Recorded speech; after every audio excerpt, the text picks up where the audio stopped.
जब श्री कृष्ण महाभारत के युद्ध पश्चात लौटे तो रोष में भरी रुक्मिणी ने उनसे पूछा, बाकी सब तो ठीक था किंतु आपने द्रोणाचार्य और भीष्म पितामह जैसे धर्मपरायण लोगों के वध में क्यों साथ दिया।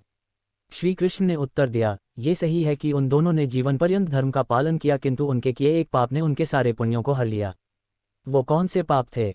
श्री कृष्ण ने कहा, जब भरी सभा में द्रौपदी का चीरहरण हो रहा था तब ये दोनों भी वहां उपस्थित थे और बड़े होने के नाते ये शासन को आज्ञा भी दे सकते थे किंतु इन्होंने ऐसा नहीं किया।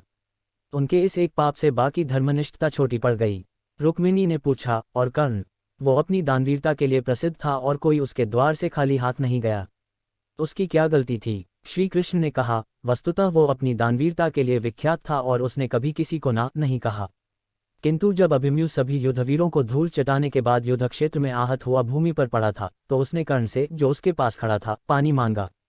कर्ण जहां खड़ा था उसके पास पानी का एक गड्ढा था किंतु कर्ण ने मरते हुए अभिमन्यु को पानी नहीं दिया। इसलिए उसका जीवन भर दानवीरता से कमाया हुआ पुण्य नष्ट हो गया।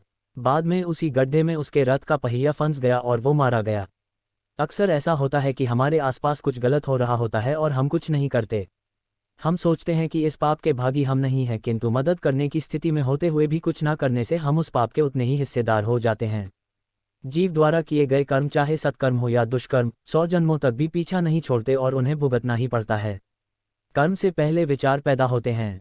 ये हमारे मन की अति सूक्ष्म क्रियाएं हैं, हठ ही मन को अपने वश में करने की।